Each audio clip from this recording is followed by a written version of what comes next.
boa noite. O Brasil começa uma contagem regressiva para a implantação da Lei Geral de Proteção de Dados Pessoais.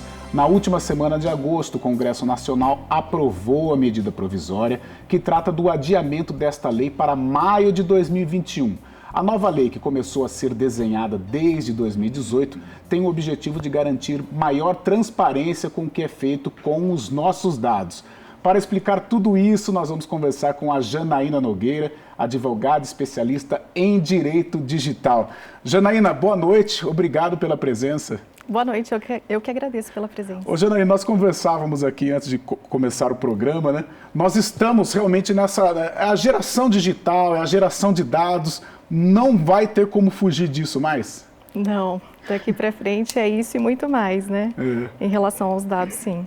Tá certo, e por isso essas leis nós vamos discutir bastante, né, essa lei de proteção aos dados, a maneira como nós temos que nos proteger desta situação, porque diante dessa nova geração a gente fica muito exposto, de repente, nessa situação digital. Vamos fazer o seguinte, vamos já começar com um VTzinho. Plataformas digitais se intensificaram com o isolamento social e nós vamos começar com um vídeo que fala mais sobre isso e depois vamos discutir a respeito. Pode colocar. Quando você faz um cadastro em uma rede social, uma compra online, abre uma conta no banco, contrata um seguro ou simplesmente fornece seu nome e CPF em uma loja física, seus dados ficam armazenados em um sistema digital.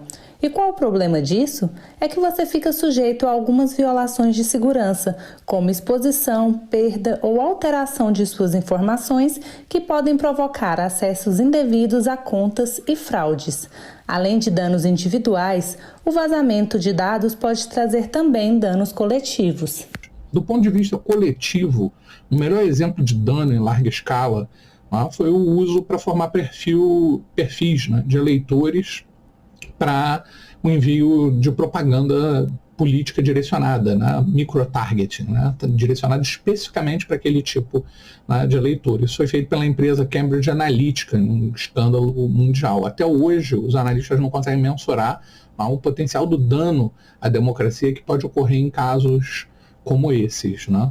Para trazer segurança jurídica e um maior controle dos cidadãos sobre seus dados pessoais, o Congresso aprovou a Lei Geral de Proteção de Dados. O texto exige, por exemplo, que empresas garantam o consentimento de usuários para processar informações coletadas. A ideia é que, com o tempo, né, esse consumo de dados do cidadão seja uma coisa um pouco mais contida, um pouco mais regulada pelo próprio titular. A lei foi aprovada em 2018, com a previsão de que os principais artigos começassem a valer a partir de agora, em agosto deste ano.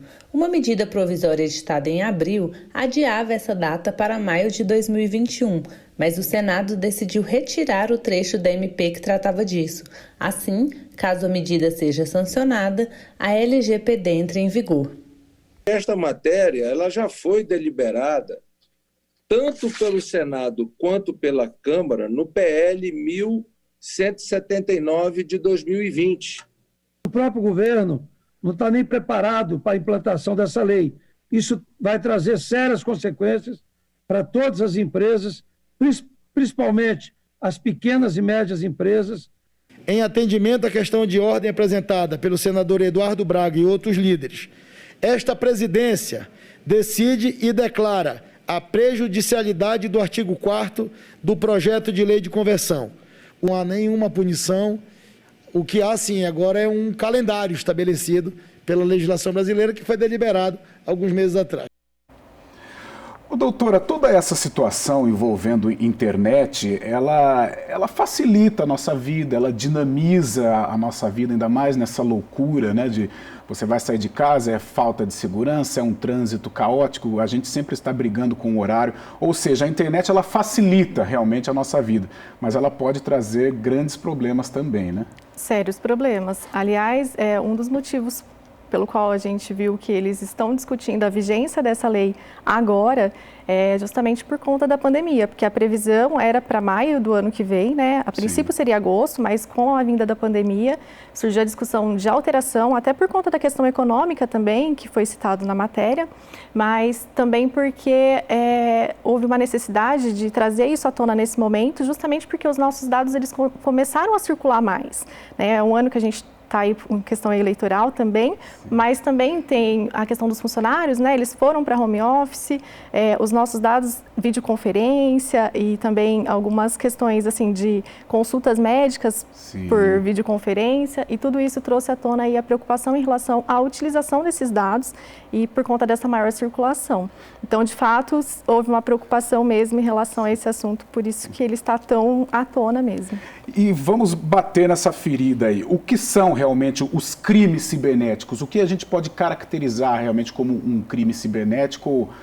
Alguma coisa, o que você fez de errado na internet, mas ainda não é um crime. O que é o crime? O que se caracteriza como um crime cibernético? Tá, eu vou citar alguns exemplos, por exemplo, aqueles e-mails phishing que a gente chama que é para pescar, né? Então vem uma promoção, algo que você, passagem, por exemplo, né? Às vezes você vê aquelas passagens que são valor irresistível, você fala, nossa, e aí você vai identificar, é uma passagem falsa, não existe aquela campanha daquela empresa. Então, esse é um tipo de crime, tá? Que acontece comumente, assim, em relação à questão de crimes cibernéticos. Tá. E agora, doutora, você acabou de falar sobre situação de eleição, e esse é um ano de eleição, e a gente vai ter que tomar muito cuidado, não só com relação a dados, mas fake news, notícias encaminhadas via WhatsApp, aliás, tem lei disso aí também. É um ano que a gente tem que ficar muito atento por se tratar, além da pandemia, por se tratar de um ano eleitoral?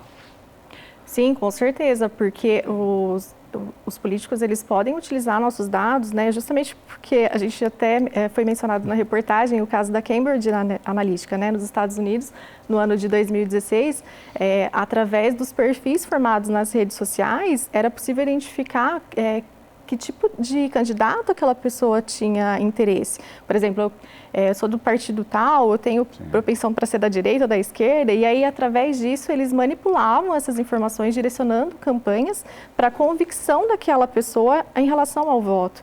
E isso veio à tona em 2018, por isso até que foi criado o Regulamento de Proteção da União Europeia, que não é só por isso, a Europa já tinha uma questão de proteção de dados, né, há mais de 20 anos, mas esses escândalos, assim como aquele caso do Edward Snowden, que foi caso de espionagem, com certeza eles trouxeram aí uma preocupação maior em relação à utilização dos dados, principalmente em campanhas eleitorais. E esta lei, ela vem para proteger o cidadão.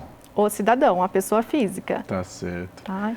E, na verdade, doutora, o que são estas leis? Né? A gente está falando lei, mas o que são estas leis? No que a gente pode se apegar com relação a essa lei para a gente se proteger? Tá. Acho legal até mencionar assim, que no Brasil essa não é claro que é uma lei mais abrangente, falando sobre proteção de dados, mas a gente já tem a Constituição, que fala sobre privacidade, e depois a gente teve o Código de Defesa do Consumidor, que também fala que o consumidor ele tem direito a acesso à informação. Depois, em 2014, o Marco Civil da Internet, que regula a questão da proteção dos dados, mais no ambiente online. Então, o Marco Civil ele veio para proteger os dados no ambiente online. E aí, mas o ambiente offline, que seriam os documentos, por exemplo, uma folha que contém nome, RG, um currículo, por exemplo, ele não tinha uma cobertura assim, em relação à proteção desses dados. Então, houve aí essa necessidade dessa criação dessa lei, que é uma lei geral, justamente porque ela visa proteger tanto o ambiente online quanto o offline. Tá certo. E mais uma pergunta envolvendo eleição. Por exemplo, a urna eletrônica, ela facilita, por exemplo, uma fraude? Um hacker vai lá, ele tem essa condição de mexer ou não? Olha, o que a gente sabe é que a urna é segura, mas eu não tenho como te dizer especificamente se poderia, por exemplo, um hacker invadir uma urna e com isso acabar incluindo o vazamento de dados, por exemplo, em relação à eleição. Isso eu não consigo te precisar. Outra coisa que até eu fico indignado, né? Quando a gente pega aí um portal para ler as notícias, o UOL, o Globo, esses portais famosos, né, grandes portais aqui do Brasil, Aí tá lá qualquer notícia, seja ela de entretenimento, de política, de esporte, de lazer, né, coisa do cotidiano. Aí tem aqueles famosos comentários. E normalmente de cada 10 comentários, 7 ou 8 são comentários ruins, comentários de ódio, comentários ofensivos, comentários racistas. Isso é crime? Como que eu ponho? Que normalmente a pessoa ali está off, né? A pessoa se esconde atrás de no meu tempo era nickname, não sei se é assim. Mas como que eu posso me proteger com relação a isso? Ou de repente descobrir a pessoa que está cometendo esse crime? É legal você pontuar isso, porque as pessoas têm uma falsa ideia de que elas não serão identificadas, né, no meio da internet em si. Mas é possível, através de perícias, identificar, rastrear o IP do computador. Então, dá para identificar quem são essas pessoas, quem são esses criminosos. E aí, de fato, hoje até tem polícias, né, delegacias, sim, que tratam especializadas sobre crimes cibernéticos. Então, eles apuram aí quem são esses criminosos que atuam na internet, como se eles não pudessem ser identificados. Mas é o que você falou, né? A internet, ela dá essa falsa impressão, né? Que você não vai ser descoberto, que você está escondido, mas hoje tem como pegar através desse IP. Sim. É claro que se o cara está mal intencionado, ele pode ir numa lan house, por exemplo, dá para descobrir, mas é um pouco mais complicado, vai exigir um pouco mais da investigação, mas dá para pegar, mesmo se o cara estiver num lugar público, numa lan house, e ao invés de estar na casa dele. Se ele estivesse na casa dele, seria mais fácil. Numa lan house é mais complicado, mas dá para chegar na pessoa. Então, acredito que seja viável essa forma, mas vai depender muito da atuação mesmo dos peritos em relação a esse trabalho. Tá certo, então. Tá aí, esse é o primeiro bloco do nosso Ação Nacional. Hoje o tema Crimes e Leis Cibernéticas. Eu estou aqui com a advogada especialista em Direito Digital, a Janaína Nogueira. O intervalo é rapidinho, daqui a pouco a gente vai voltar com mais papo cibernético. Vamos fazer aqui algumas investigações cibernéticas em Ação Nacional deste sábado. Fique conosco, o intervalo é rapidinho.